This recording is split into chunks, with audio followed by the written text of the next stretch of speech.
Well, hello everyone, and welcome to East West Healing Space, where we do weekly I Ching readings, general I Ching readings. These are not individual readings. That would be impossible. At least in this format, I can do individual readings, but in this format, we do general readings. And from time to time, I'll pull some oracle cards and do readings that way. And if you like this channel, if you can resonate with some of these readings, please hit that subscribe button and hit that like button and share the videos with anyone that you think might resonate with these readings, because who knows who you might be helping. You never ever know who needs your help until suddenly there you are helping them, and they didn't expect it and you didn't know about it. So let's start with today's general reading, and I'm going to toss the coins 6 times to form a hexagram. And the general question that I always ask is, what do we need to know for today?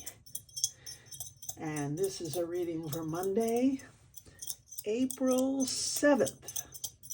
All right, what is it that we need to know for today? What's the message for today? So we have a head, and a head, and a head. Oh, we have 3 heads. 3 heads are better than none, I always say. All right. So 3 heads gives us a yang line. It's a 9. Let's see, this is, whoops. Hello.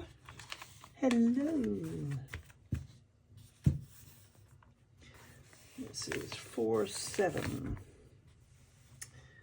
4, 7, 25. So we start with a 9. And it's a changing line. So the times they are a-changing. As we know, this is the I Ching is the book of changes. So what is it we need to know for today? What is today's message? We have a head. We have another head. And a 3rd head. Okay, another 3 yang. 3 heads is a yang line, and it's a changing. All right. What is it that we need to know for today, for the highest good? What do we have to keep in mind? What's the message du jour? All right. A head. A tail. Something has changed. That's an 8, and that's a yin line. I can already see that what this is going to change into, the yang line changes into a yin line. So what it's going to change into is 3 yin lines, which is the 2nd hexagram. It's the receptive. But this is not, this is just the trigram. Okay. So what is it that we need to know? Help us, I Ching.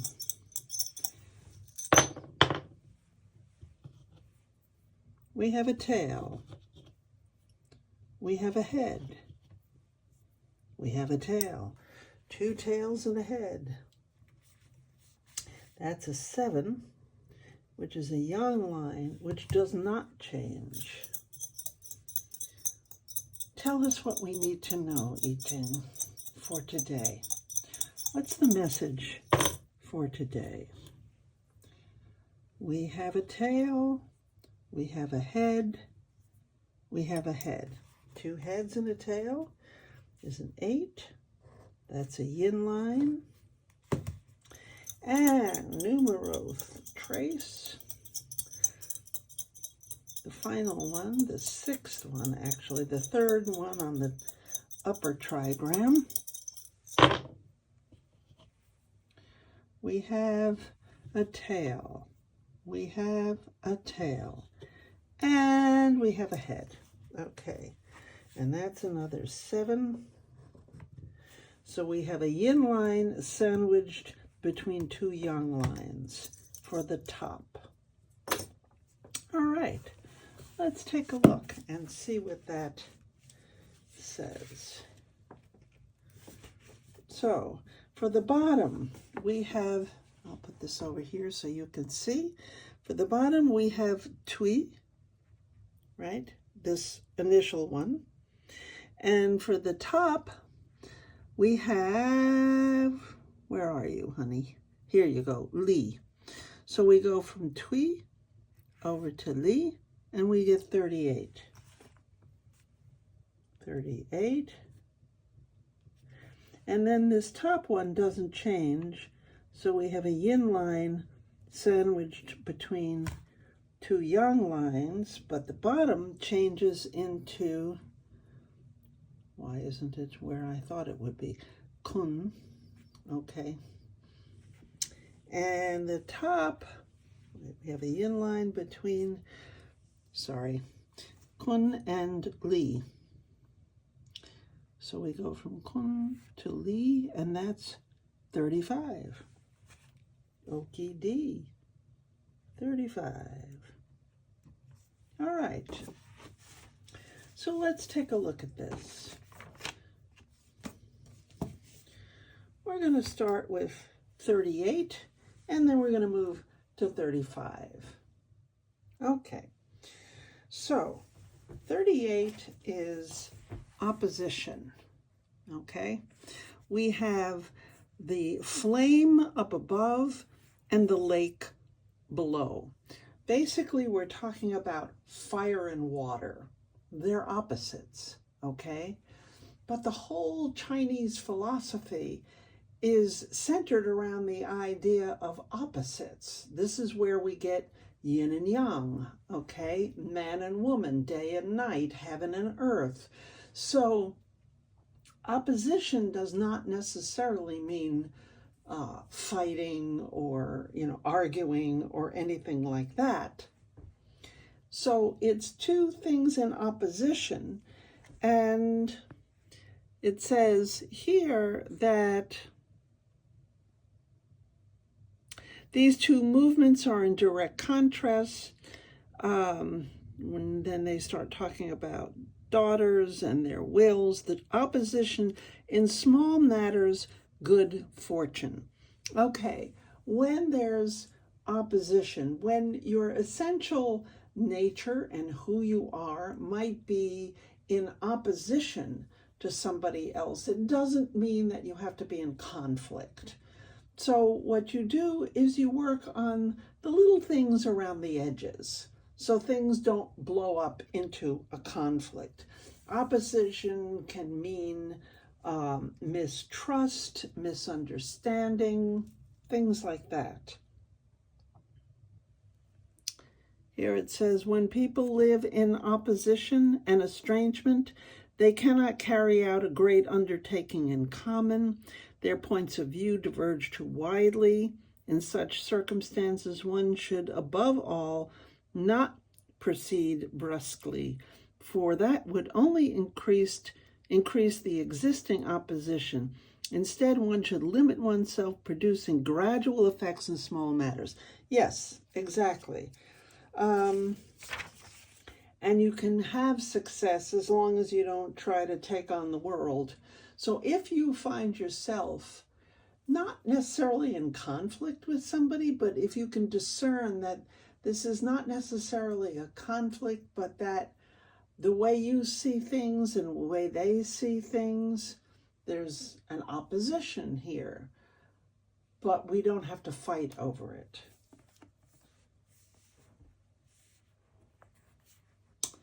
The image. Above fire, below the lake, the image of opposition. Thus, amid all fellowship, the superior man retains his individuality.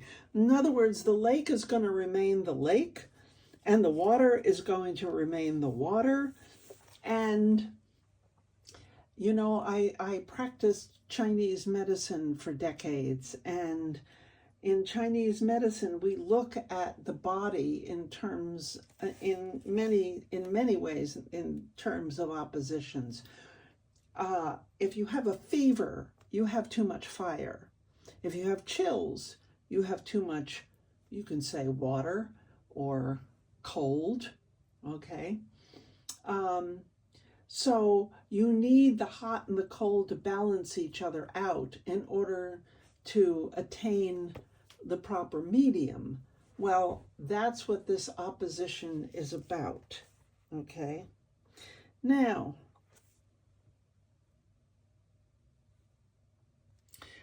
here it says the two elements, fire and water, never mingle, but even when in contact retain their own natures. Okay. The cultured man is never led into baseness or vulgarity through intercourse or community of interest with persons of another sort. It reminds me of that old song from West Side Story. Stick to your own kind, one of your own kind, as long as you don't demonize the other kind. All right, lines. 9 at the beginning. I'll show you here, because we have 2 lines to read. 9 at the beginning means remorse. Wait a minute. Now you can see it, sort of. Remorse disappears. If you lose your horse, you do not run after it. It will come back of its own accord. When you see evil people, guard yourself against mistakes. Interesting. Okay. In other words, when you are in opposition with somebody else, if you take care of your own side of the fence, so to speak, you can't take care of their side of the fence. That's their job. But if you take care of your own side of the fence, then there's no cause for remorse. You've done your job, okay?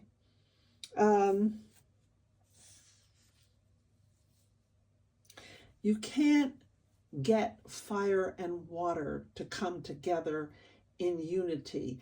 You can think of it, well, you can boil water for your tea,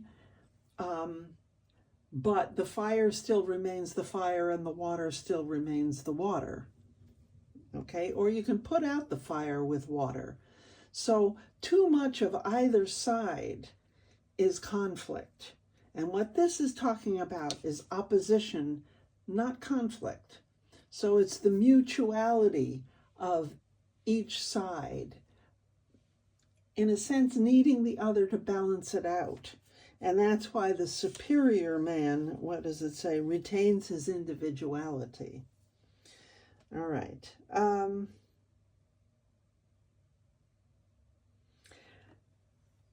If this business about the horse, if it's your own horse, then theoretically it will come back to you, because it knows where it lives, it knows who it belongs to, and that is its proper place. When you see evil people, okay, then you guard yourself against your mistakes. All right.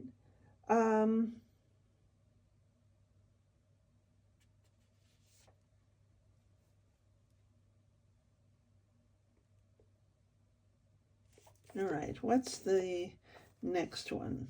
I don't think I have anything more to say about that. 9 in the second place, there it is. One meets his lord in a narrow street, no blame. I love that. As a result of misunderstandings, okay, I'll put it here. It has become impossible for people who, by nature, belong together to meet in the correct way. This being so, an accidental meeting under informal circumstances may serve the purpose, provided there is an inner affinity between them. Okay, so, and it's that last thing that really speaks to this particular hexagram, that if there's an affinity between them, in other words, if their natures correspond and are not in opposition to each other, okay, it's the meeting the Lord is an interesting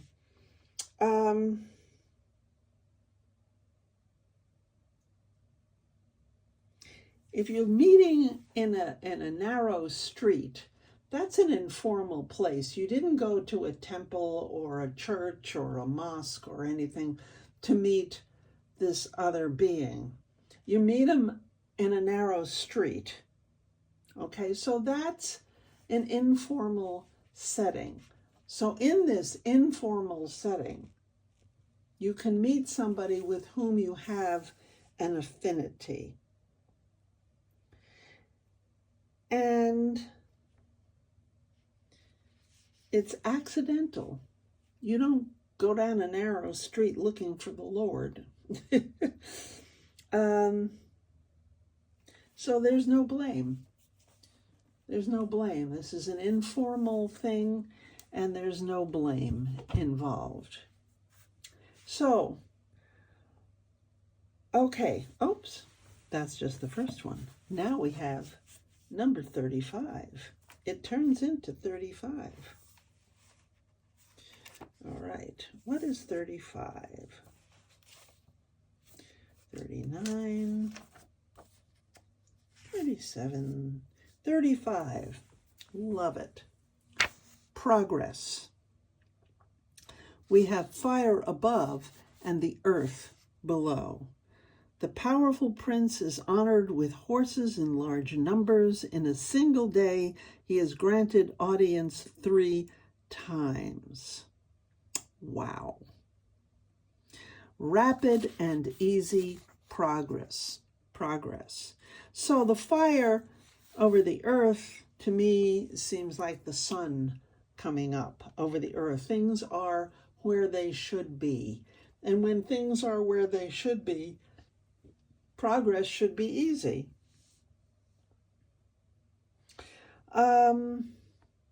Honored with horses in large numbers. Okay, this is a powerful prince. Okay, so people are pledging fealty. So that in days of old, that's what they did. That was then. This is now. And the prince richly rewards people, doesn't just keep it all for himself.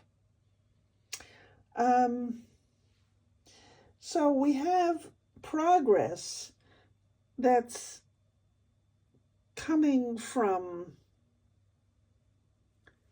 the right place of people who are pledging their fealty because that's where they are. They're not the powerful prince.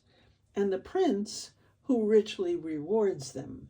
So it's a mutuality that's going on here. Here it says, an enlightened ruler and an obedient servant. That is the condition on which great progress depends. Now, we can take that internally too. We all are our own ruler and we're all our own servant. And I know I've had the experience where I just want to react to something because I don't like it. That's not the wise prince. That's not the powerful prince. That's kind of the infant child. But the wise and powerful prince is ruled with wisdom and inner clarity and knowing who he is or she is. the image. The sun rises over the earth, the image of progress. Thus the superior man himself brightens his bright virtue. I love that. Okay, the light of the sun as it rises over the earth is by nature clear. The higher the sun rises, the more it emerges from the dark mists, spreading the pristine purity of its rays over an ever-widening area. The real nature of man is likewise originally good, but it becomes clouded by contact with earthly things, and therefore needs purification before it can shine forth in its native clarity. Yeah, and I've talked about this before in other readings, especially the hexagram innocence.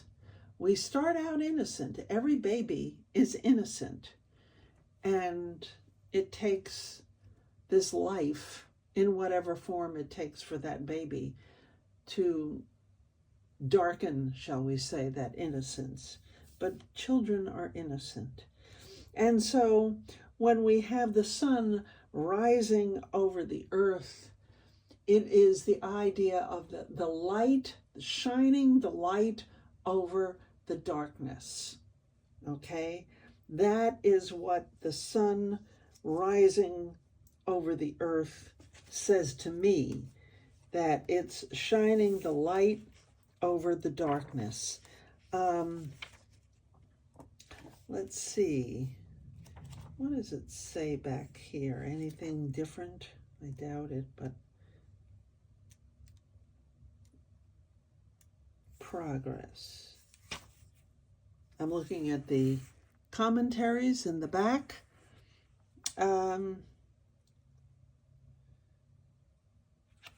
The image, okay.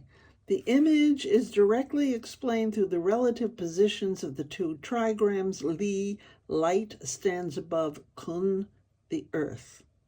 Here we have a model for a philosophy of light. What is innately light rises over that which darkens. So, in a sense, that's also a model for personal growth. You know, we get complicated. As we grow up, we get entangled in all kinds of things, shoulds and shouldn'ts, and ideas that come through from the outside, like an innocence, that hexagram innocence, any kind of misfortune coming from the outside, because from the inside we are innocent. Okay? So if things are innately good and innocent, but then they darken over time, that darkening is coming from the outside. It's what we learn, what we're taught. And so eventually, if people choose to evolve and grow and have personal growth, then at that point, they can have that light shine up, rise up and shine over the darkness. So this is pointing towards personal growth, which a great deal of the I Ching does. Okay, so that's the reading for today. I hope you resonate with this, and I hope this has some meaning for you personally in your life. And please leave a comment. That really helps. And share it with anybody you know. It might help them too. And let's all help each other. Okay, I will see you next time. Bye-bye.